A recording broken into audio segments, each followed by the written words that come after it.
رجب کے مہینہ میں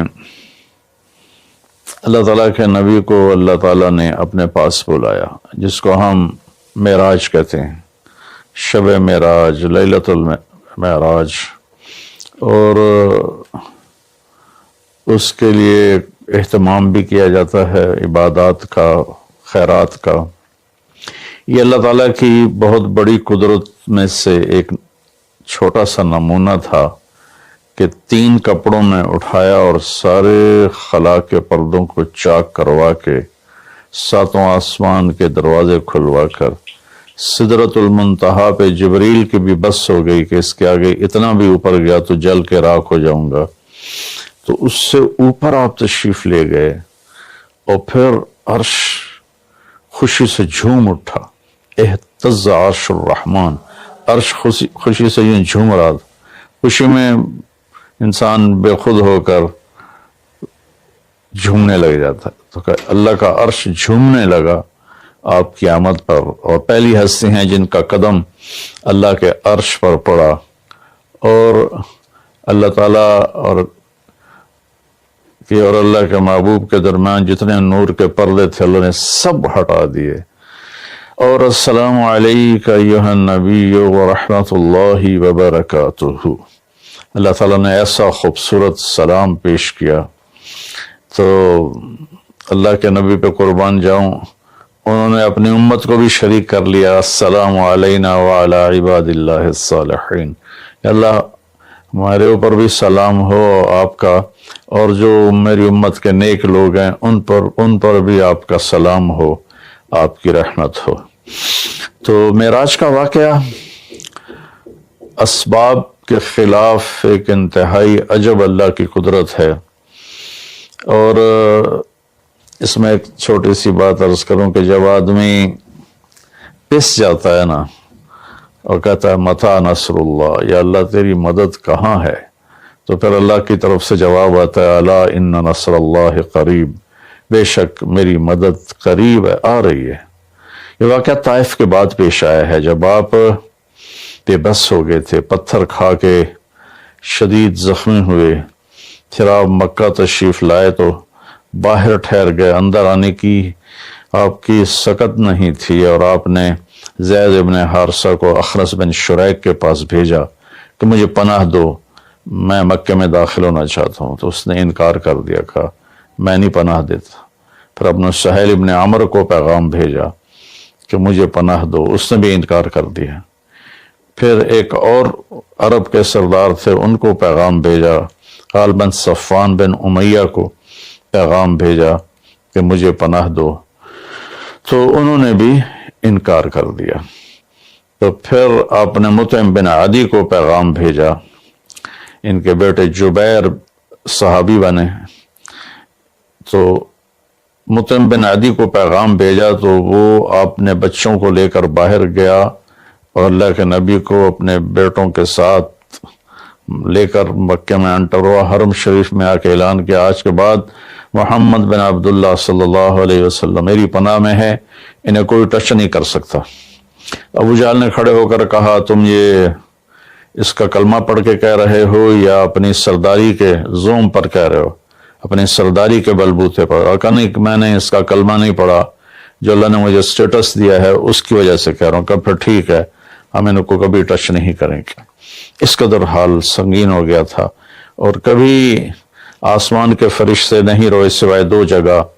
ایک دفعہ جب ابراہیم علیہ السلام نے حضرت اسماعیل کو الٹا لٹایا اور چھری ہاتھ میں اور سر کے بال ہاتھ میں اس طرح، اور یوں آسمان کو دیکھ کر کہا یا اللہ تو مجھ سے ناراض ہو گیا ہے کہ میرے دل میں اسماعیل کی محبت آ گئی ہے۔ اس پر آسمان کے فرشتے زار و قطار روئے تھے۔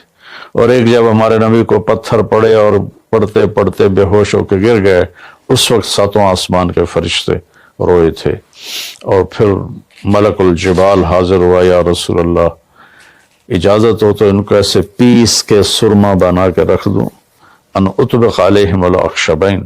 آپ نے کہا نہیں، لا اللہ ان یخرج من اصلابہ من یوحد اللہ، نہیں، اللہ تعالیٰ ان کی نسل میں ایسے پیدا کرے گا جو اللہ کی توحید کو ماننے والے ہوں گے۔ اس تکلیف کے بعد یہ سفر ہوا کہ 27 رجب کو جبرائیل آئے، آسمان سج چکے ہیں، اور ہماری یعنی زبان میں یا ہمارے رواج میں کہ یا رسول اللہ استقبال کے لیے قطاریں لگ گئی ہیں، آپ ان کو لے کر گئے۔ آپ ام ہانی رضی اللہ عنہ، حضرت علی رضی اللہ تعالیٰ عنہ کے گھر میں تھے آپ، تو وہاں سے حتیم میں لے گئے، آپ کا سینہ چاک کیا، دوسرے فرشتہ وہ پانی لایا زمزم کا، اس سے آپ کے سینے کو صاف کیا، پھر دل باہر نکالا، اس کو چیرا، اس سے صاف کیا، اور پھر دوبارہ دل کو رکھ دیا، سینے کو بند کر دیا۔ آپ یہ سارا کچھ اپنے ہوش میں دیکھ رہے تھے۔ پھر وہاں سے براق پہ سوار ہوئے۔ براق گدھے سے بڑا قد، خچر سے چھوٹا قد والا ایک جانور تھا، جس پر آپ کو سوار کرایا گیا، اور وہ تھوڑا مستی کرنے لگا تو جبریل بولے تو یہ پتہ ہے تیرے اوپر کون سوار ہیں؟ تو اس کے ساتھ ہی وہ ایک دم سر نیچے کر گیا، اور پھر وہاں سے پرواز کی بیت المقدس، اور وہاں آپ نے 2 نفل پڑھے اور ان کو وہیں چھوڑ دیا، اس کو براق کو وہیں چھوڑ دیا۔ وہاں سے پھر سفر شروع ہوا اللہ کی طرف۔ اس سفر کو اللہ نے یوں بیان کیا، سبحان الذی اسری بعبدہ لیلا من المسجد الحرام الى المسجد الاقصى الذي باركنا حوله لنريه من آیاتنا انہ هو السمیع العلیم۔ تو اس میں اہل علم کے لیے بڑا خوبصورت نقطہ بھی میرے ذہن میں آیا کہ یہ قرآن کی پہلی سورت ہے جو سبحان مصدر سے شروع ہو رہی ہے، سبحان الذی۔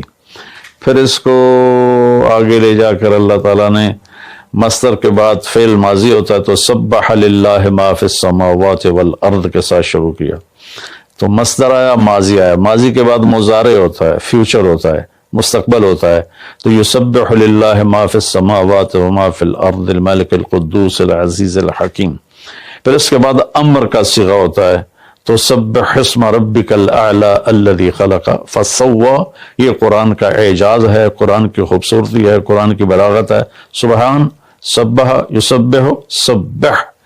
تو اللہ تعالیٰ نے پہلے اپنی پاکیزگی کو بیان کیا کہ جو کچھ کہنے والا ہوں میں سب کچھ کر سکتا ہوں، میرے لیے کوئی مشکل نہیں کہ میں اپنے بندے کو لے کر گیا۔ اللہ آنے جانے سے پاک ہے، لیکن با کا اضافہ یہ بتاتا ہے کہ اللہ تعالیٰ کہہ رہے تھے یوں ہی سمجھو کہ میں اپنے بندے کو خود لے کر گیا اوپر۔ آپ جبریل کے کندھوں پر، پروں پر سوار ہو کر نہیں گئے، آپ کا سفر الگ تھا، جبریل کا الگ تھا، یہاں تک کہ پہلے آسمان پر پہنچے تو دروازہ کھلا تو آدم علیہ السلام نے استقبال کیا، گلے لگایا۔ پھر اس سے اوپر گئے تو عیسیٰ علیہ السلام، یحییٰ علیہ السلام، زکریا علیہ السلام نے استقبال کیا، اور سارے آسمان کے فرشتوں نے استقبال کیا۔ پھر اس کے بعد تیسرے آسمان پر گئے تو یوسف علیہ السلام نے استقبال کیا اور سارے فرشتوں نے۔ پھر چوتھے آسمان پر گئے تو یونس علیہ السلام نے اور باقی سارے فرشتوں نے۔ تو پھر پانچویں آسمان پر گئے تو ہارون علیہ السلام اور آسمان کے فرشتے۔ پھر چھٹے آسمان پر گئے تو موسیٰ علیہ السلام اور موسیٰ علیہ السلام کے آسمان کے فرشتے۔ اس دن اللہ نے، میرا میں نے پڑھا کہیں نہیں لیکن مجھے لگتا ہے کہ اس دن اللہ تعالیٰ نے سارے فرشتوں کی عبادت کی چھٹی کرا دی ہوگی اور فرمایا ہوگا بس میرے محبوب کا دیدار کرو، استقبال کرو، آج یہی تمہاری عبادت ہے، کیونکہ ہر فرشتہ بے قرار تھا کہ دیدار ہو جائے۔ پھر اب ساتویں آسمان پر گئے، وہاں ایک بیت اللہ تھا، وہاں ایک بزرگ سفید داڑھی والے یوں کر کے بیٹھے ہوئے تھے، یوں کر کے، اور لمبے ان کے بال تھے، لمبی داڑھی تھی، وہ نہیں اٹھے، وہ بیٹھے رہے۔ جب اب قریب آئے تو وہ کھڑے ہوئے اور کہا میرا بیٹا آ گیا۔ پہلے نبیوں نے کہا ہمارے بھائی آ گئے، ہمارے بھائی آ گئے، ہمارے نبی آ گئے۔ اس بزرگ نے کہا میرے بیٹے آ گئے، میرے بیٹے آ گئے۔ تو آپ نے جبریل سے پوچھا یہ کون بزرگ ہیں؟ تو انہوں نے فرمایا یہ آپ کے دادا ابراہیم علیہ السلام ہیں۔ اس میں اللہ نے ہمیں سبق دیا کہ بیٹا کتنے ہی عالی مقام پہ چلا جائے، اس کی ذمہ ہے اپنے ماں باپ کا ادب کرے، ان کے پاؤں چھوئے، ان کے سامنے سر جھکا کے چلے، یہ ہواؤں میں اڑ جائے، عرش کو چیر کے اللہ تک پہنچ جائے، پھر بھی باپ کے آگے، ماں کے آگے سر جھکانا ہے۔ اور یہ سبق عملاً اللہ نے امت کو سکھایا، پہنچایا کہ اللہ تو جانتے تھے کہ یہ امت اپنے والدین کی کتنی نافرمان ہوگی، اور کتنے ماں باپ ہوں گے جو چھپ چھپ کے روئیں گے، کتنی مائیں ہوں گی جو دوپٹے کے پلو میں اپنے آنسو چھپا لیں گی اپنی اولاد کی نافرمانی کی وجہ سے، بدتمیزی کی وجہ سے۔ میرے نبی سے پوچھا گیا یا رسول اللہ قیامت کب آئے گی؟ تو آپ نے فرمایا اللہ کو پتہ ہے۔ کیا کوئی نشانی فرما دیں؟ ارشاد فرما دیں کہ جب مائیں بیٹیوں کے ہاتھوں ذلیل ہوں گی تو قیامت آئے گی۔ یعنی بیٹے تو کرتے ہی رہتے ہیں، اگر بیٹیاں بھی ماں کو ذلیل کریں گی تو قیامت آ جائے گی۔ تو یہ اتنا بڑا مقدس رشتہ ہے۔ آپ نے فرمایا جس نے اپنے والدین کو دکھ دیا اس پہ اللہ کی لعنت، زمین آسمان کی لعنت، فرشتوں کی لعنت، نہ اس کی نماز قبول ہے، نہ روزہ، نہ صدقہ۔ اور دوسری طرف آپ نے فرمایا جو صبح صبح ماں باپ کی زیارت کر لے تو صبح سے شام تک جنت کے 2 دروازے اس کے لیے کھل جاتے ہیں۔ نہ حال پوچھا نہ خدمت کی، صرف آ کے زیارت کی محبت کی وجہ سے، شام کو آ کے ان کی زیارت کی تو صبح تک جنت کے 2 دروازے اس کے لیے کھلے رہیں گے۔ پھر ان میں کوئی ایک فوت ہو جاتا ہے اور جو اس ایک کی بھی ایسے تعداد کرتا ہے، زیارت کرتا ہے، ایک دروازہ کھلا رہے گا۔ تو یہ اس میں ایک بہت بڑا سبق تھا ماں باپ، چونکہ پہلا قصور تو ماں باپ کا ہے کہ وہ بتاتے ہی نہیں، وہ تعلیم ہی نہیں دلاتے جس سے پتہ چلے کہ ماں باپ کا مقام کیا ہے۔ اسی میں ہماری نسل ڈپریشن کا شکار ہوگی۔ تو انہیں کیا پتا باپ کون ہوتا ہے، ماں کون ہوتی ہے؟ تو آپ وہاں سے تشریف لے گئے تو سدرۃ المنتہا، جہاں بارڈر آ جاتا ہے ان مخلوقات کا، بارڈر پر جبریل نے کہا یا رسول اللہ بس آگے میرے پاس ویزا کوئی نہیں ہے، ایک بالشت بھی اوپر جائے، ایک گٹھ بھی اوپر جاؤں گا تو جل کے راکھ ہو جاؤں گا۔ تو اللہ نے ایک تخت اتارا، اس سے اپنے محبوب کو بٹھایا اور وہ گئے بلندیوں کو چیرتے ہوئے، اس نے عرش پر جا کر لینڈ کیا، آپ اترے اور میرے اللہ تعالیٰ نے کہا ثم دنا فتدلی فکان قاب قوسین او ادنی۔ اللہ تعالیٰ نے اپنے محبوب کو اپنے قریب کر لیا، اتنا قریب کیا کہ فاصلے مٹ گئے، فاصلے مٹ گئے۔ تو بھائیو پھر لمبا واقعہ ہے، لوگ آج کل اتنا لمبا سنتے بھی نہیں ہیں، تو میں صرف جانے کا بتا دیتا ہوں۔ واپسی کا بھی پورا ایک کہانی ہے، جنت دکھائی، جہنم دکھائی، جنتی دکھائے، جہنمی دکھائے، سارا کچھ دکھایا، سود خور دکھائے، بے نمازی دکھائے، نمازی دکھائے، آپ نے سب کو اپنی آنکھوں سے دیکھا۔ جہنم کو بھڑکتے دیکھا، جنت کو چمکتے دیکھا، جہنم کو دہکتے دیکھا اور جنت کو مہکتے دیکھا۔ یہ سب کچھ آپ نے اپنی آنکھوں سے دیکھا اور پھر آپ واپس تشریف لائے۔ تو جب آپ پہنچے تو ابھی رات کا حصہ باقی تھا اور رات گزری نہیں تھی جب آپ اتنی بڑی کائنات کا سفر کر کے واپس تشریف لائے۔ تو اس میں ایک بڑا سبق ہے، وہ یہ ہے کہ اللہ نے اپنے نبی کا ہاتھ پکڑا اور اپنی ذات تک پہنچا دیا۔ ہم اپنا ہاتھ اللہ کے نبی کے ہاتھ میں دے دیں تو ہم بھی اللہ کی ذات تک ہماری بھی پہنچ ہو جائے گی۔ اگر کوئی بڑائی کے سفر طے کرنا چاہتا، بڑا آدمی بننا چاہتا ہے کہ میں تو جی گریٹ مین بننا چاہتا ہوں، میں کامیابی چاہتا ہوں، میں سکسسفل لائف چاہتا ہوں، تو کامیابی ہے کہ میرا آپ کا اللہ ہم پہ راضی ہو، جب ہم مریں تو وہ ہم سے خوش ہو کر ملے، ہمیں جنت کا پروانہ دے۔ یہ ہے کامیابی۔ یہ نہیں کہ آپ بڑے مالدار بن گئے، آپ امریکہ کے صدر بن گئے، یہ نہیں ہے کامیابی۔ یہ ہے کہ آپ سے مجھ سے اللہ راضی ہو جائے، یہ سب سے بڑی کامیابی ہے۔ تو اللہ تعالیٰ کے نبی کے ہاتھوں میں ہاتھ دے دے تو اللہ تک پہنچائی آسان ہو جائے گی۔ ایک واقعہ سنا کے ختم کرتا ہوں۔ ایک بدو آیا، کہنے لگا محمد، آپ نے کہا جی۔ آپ بدتمیزی کا جواب بدتمیزی سے نہیں پیار سے دیتے، جی تیری 3 باتیں بڑی عجیب ہیں۔ آپ نے کہا کیا؟ تو کہتا ہم باپ دادے کا دین چھوڑ کے تیرے دین پہ آ جائیں گے۔ ہم کیوں چھوڑیں باپ دادے کا دین؟ کہا اچھا اور؟ تو کہتا ہے کہ ہم مر کے مٹی ہو جائیں گے اور پھر دوبارہ زندہ کیے جائیں گے۔ کہا اچھا اور؟ تو کہتا ہے سورے عرب کو تیری امت فتح کر لے گی، ایران اور یورپ کو بھی تیری امت فتح کر لے گی۔ تو یہ کیسی بچوں والی باتیں کہا، ان کو روٹی نہیں ملتی اور یہ سنا رہا ہے ان کو کہ اس سے کیسر اور کسرا 2 بڑے بلاک تھے اس وقت۔ تو آپ نے مسکرا کے فرمایا انشاءاللہ تیری عمر لمبی ہوگی، تو دیکھے گا کہ سارا عرب و عجم میرا کلمہ پڑھے گا۔ پھر تو دیکھے گا کہ سارا عرب و عجم یہاں مدینہ ڈھک کے آئے گا، اور پھر تو دیکھے گا کہ